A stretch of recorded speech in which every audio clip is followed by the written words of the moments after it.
कहानियों की क्यारी में प्रस्तुत है पौराणिक कथा वशिष्ठ जी का राजा नीमि को शाप और भगवती जगदम्बा द्वारा राजा को वरदान। बहुत पहले की बात है। निमि नाम के एक राजा रहते थे जो बड़े ही धर्मात्मा थे। निमि ने एक समय राजसी यज्ञ करने का संकल्प लिया। आवश्यक समस्त वस्तुओं का उन्होंने संग्रह कर लिया। यज्ञ वेदी भी एक स्वच्छ स्थान पर ढूंढकर निर्मित करा दिया। राजा ने वेदी के स्थान पर एक बहुत बड़ा मंडप बनवाया था। निमि ने उस यज्ञ के लिए अनेक महात्मा ऋषियों को आमंत्रण भेज दिया। वशिष्ठ जी राजा निमि के कुलगुरु थे। इसी कारण से उनको आचार्य बनाने का निर्णय लिया। निमि अपना आमंत्रण लेकर वशिष्ठ जी के पास गए। निमि की बात सुनकर वशिष्ठ जी कहते हैं, राजन, मैंने पहले ही देवराज इंद्र के यज्ञ का आचार्य का कार्य लिया है। उसकी अवधि 500 वर्ष तक है। इसलिए मैं पहले इंद्र का कार्य खत्म करके बाद में तुम्हारा कार्य करूँगा। तब तक तुम मेरी प्रतीक्षा करो। वशिष्ठ जी की बात सुनकर निमि कहते हैं, गुरुदेव, मैंने सारी सामग्रियों को एकत्रित कर लिया है। अब उन्हें कैसे संभाल कर रखूं? 500 वर्षों तक संभाल कर रखना बहुत कठिन है। इसलिए आप पहले मेरा यज्ञ करा दीजिए और बाद में इंद्र का यज्ञ कराने के लिए जाइए। वशिष्ठ जी ने निमि की एक बात भी नहीं सुनी। वह इंद्र को यज्ञ कराने के लिए चले गए। इससे महाराज निमि बहुत ही उदास हो गए। इसके बाद महाराज निमि ने ऋषि गौतम को अपना आचार्य बनाया। राजा निमि ने अपने यज्ञ को आरंभ कर दिया। यज्ञ संपन्न होने के बाद महाराज ने ब्राह्मणों को अनेक प्रकार का उपहार दिया। उधर 500 वर्षों के बाद वशिष्ठ जी इंद्र का यज्ञ संपन्न कराकर आ गए। उनके मन में विचार आया कि पहले मुझे निमि राजा ने यज्ञ के लिए कहा था, अब मुझे वहां पर जाना चाहिए और देखना चाहिए कि राजा निमि क्या कर रहे हैं। यह सोचकर वशिष्ठ जी निमि के महल में गए।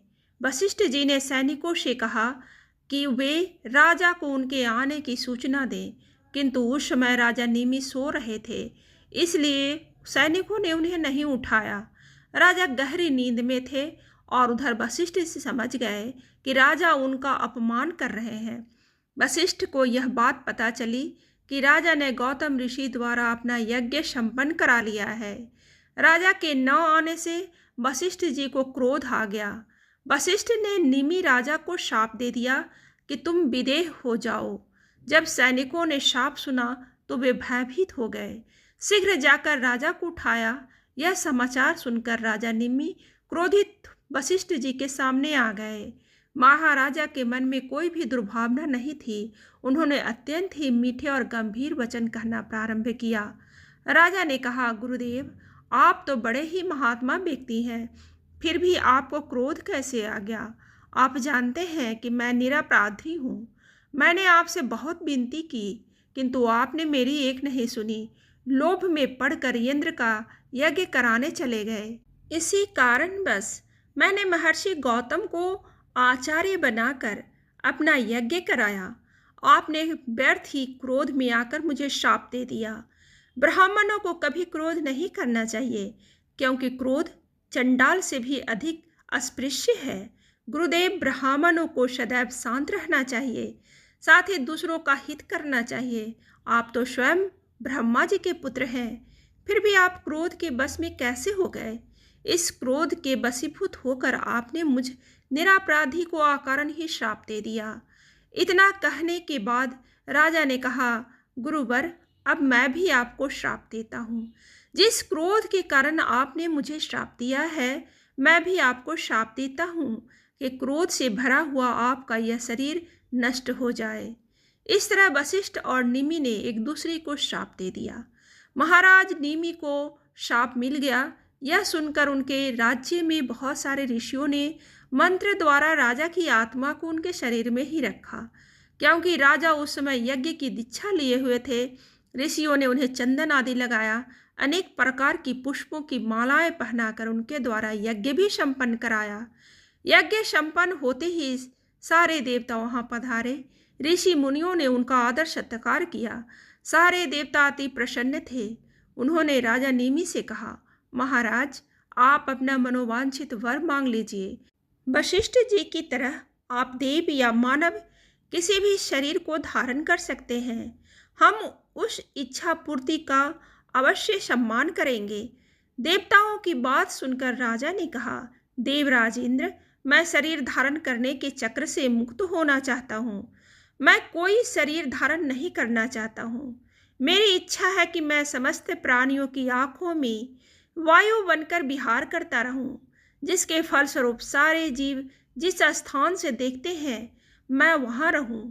यह सुनकर देवताओं ने कहा, राजन, यदि आपकी यह इच्छा है तो आप भगवती जगदम्बा की आराधना कीजिए। वे इस इच्छा को पूर्ण करने में सक्षम हैं। इस समय देवी भगवती जगदम्बा आपके यज्ञ से अति प्रसन्न है। देवराज की बात सुनकर राजा नेमि ने भगवती जगदम्बा की स्तुति की। भगवती जगदम्बा प्रसन्न होकर उसी समय प्रकट हुई। वह शी पर विराजमान थी। उनके शरीर से करोड़ों सूर्य के प्रकाश फैल रहे थे। देवी ने राजा से कहा, मैं तुमसे अति प्रसन्न हूँ। मन में जो भी इच्छा हो उसे मांग लो, अवश्य ही पूर्ण होगी। यह सुनकर राजा ने कहा, देवी, मुझे बंधन से मुक्त करने वाला ज्ञान दीजिए, जिससे मुझे फिर से जन्म मरण के चक्र में न पड़ना हो।